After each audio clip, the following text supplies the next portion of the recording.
School, colleges, industries, factories and so on, ये सभी humans के द्वारा built up हुए हैं। तो आज हम डिस्कस करेंगे ह्यूमन इन्वायरमेंट और मैन मेड इन्वायरमेंट के बारे में। हे एवरीवन, आज हम देखेंगे ह्यूमन इन्वायरमेंट के बारे में।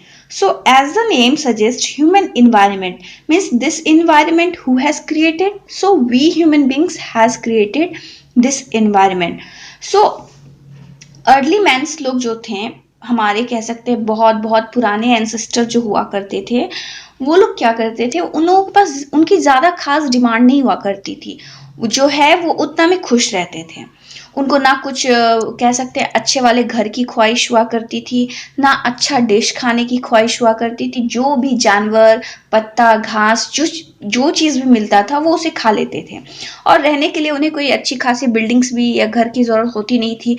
वो पेड़ पे ही सो जाते थे या फिर कहीं पर भी वो जंगल में रहते थे, सो जाते थे।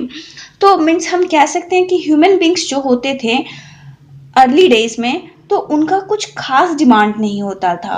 वो हर इन्वायरमेंट में हर चीज़ के साथ वो इजीली एडजस्ट कर जाते थे। पर आज क्या है, जैसे जैसे डेज आगे बढ़ते गए तो हमारे डिमांड्स भी क्या हो गए, थोड़ा नहीं बल्कि बहुत ज़्यादा बढ़ते गया।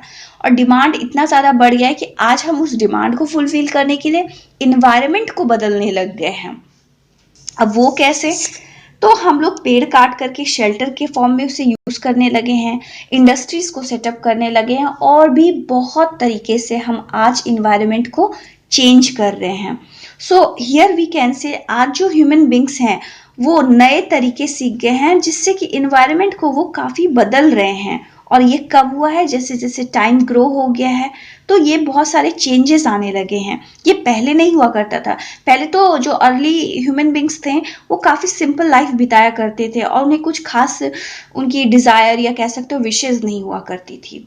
ओके, तो आगे हम देखते हैं कि किस तरह से ह्यूमन बींग्स जो अर्ली डेज में हुआ करते थे वो क्या करने लगे, धीरे धीरे क्रॉप्स को ग्रो करने लगे। आपने ये हिस्ट्री में इंडस वैली सिविलाइजेशन में भी पढ़ा था कि जनरली जो पीपल होते थे इंडस वैली सिविलाइजेशन के टाइम, वो या किसी भी सिविलाइजेशन, आप हरप्पन सिविलाइजेशन या इंडस वैली सिविलाइजेशन जैसे बोलते हो आप, या और भी कोई जैसे कि इजिप्टियन सिविलाइजेशन होता है, आप उसका भी एग्जाम्पल ले सकते हो। तो उस टाइम पर क्या होता था, people they basically prefer those location, उस लोकेशन को वो ज़्यादा प्रीफर करते थे जो नियर द रिवर होता था, नदी के किनारे।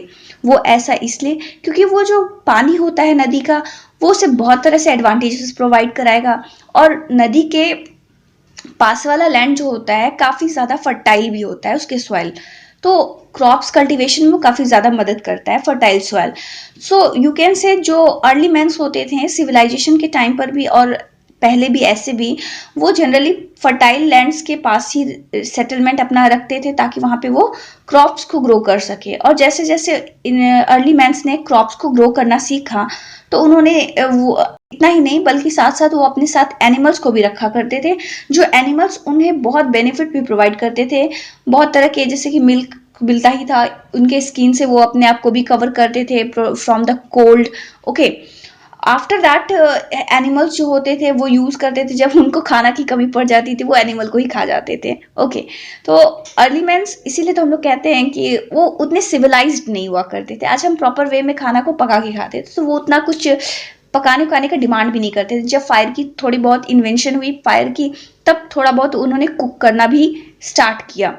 ओके, उसके मीन्स कह सकते हैं कि उतना, और जब से एनिमल डोमेस्टिकेशन स्टार्ट हो गया, एग्रीकल्चर करना स्टार्ट कर दिए, तो वो थोड़ा नोमैडिक लाइफ को जीना कम कर दिए। मीन्स अब वो एक सेटल्ड लाइफ बिताने लगे, एक जगह पे वो रहना पसंद करने लगे। क्यों? पहले वो एक जगह से दूसरी जगह बार बार जगह को बदलते थे, स्विचिंग करते थे।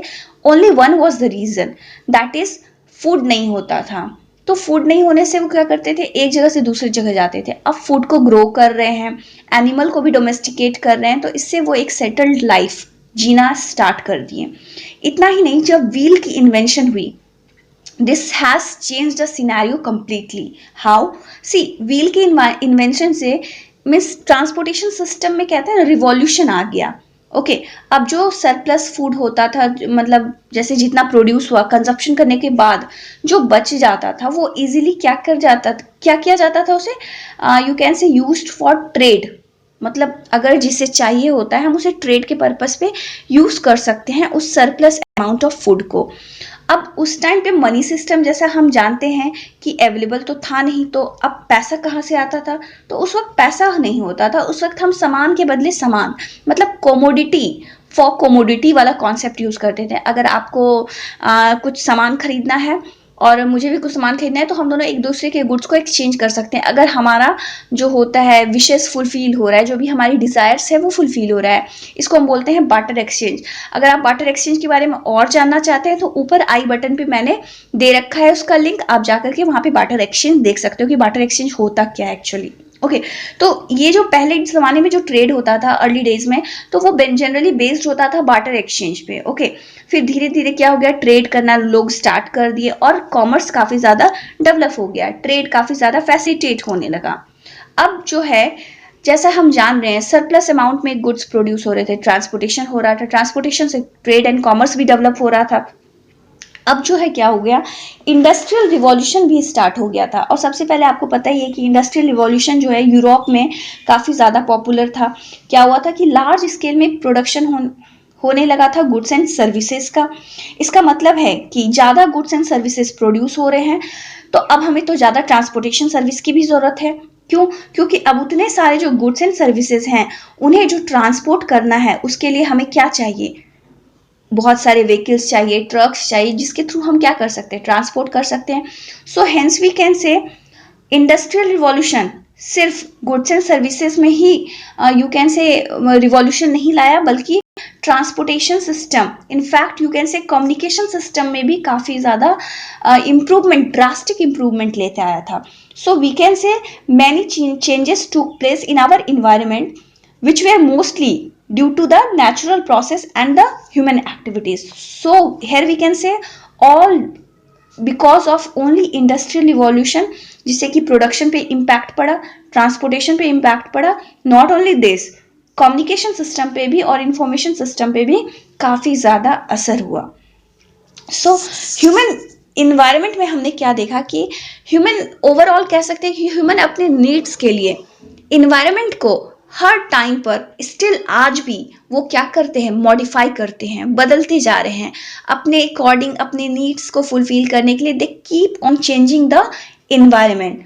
सो human beings and their activities also we can say वो इन्वायरमेंट में अगर पॉजिटिव चेंजेस ला रहे हैं तो ह्यूमन बींग्स और उनकी एक्टिविटी कहीं ना कहीं इन्वायरमेंट में निगेटिव चेंजेस भी ला रहे हैं। आज ग्लोबल वार्मिंग हो रहा है और यू कैन से बहुत तरह के पोल्यूशंस हो रहे हैं just because of this only. तो हम रिसोर्सेज का यहाँ पे क्या कर रहे हैं, ओवर यूटिलाइजेशन कह सकते हैं या कह सकते हैं एक्सप्लॉयटेशन हो रहा है ज़्यादा से ज़्यादा। So we need to take care of the resources also, understood? So you cannot misuse all those resource, otherwise they will, what will happen, one day our environment जो उसका नेचुरल बैलेंस है वो पूरी तरह से डिस्टर्ब हो जाएगा and this place would be no more for the existence of human beings. अरे घंटी बज गई, मिलते हैं अगली कक्षा में। आप भी जाते जाते लाइक शेयर सब्सक्राइब करके घंटी बजा दो।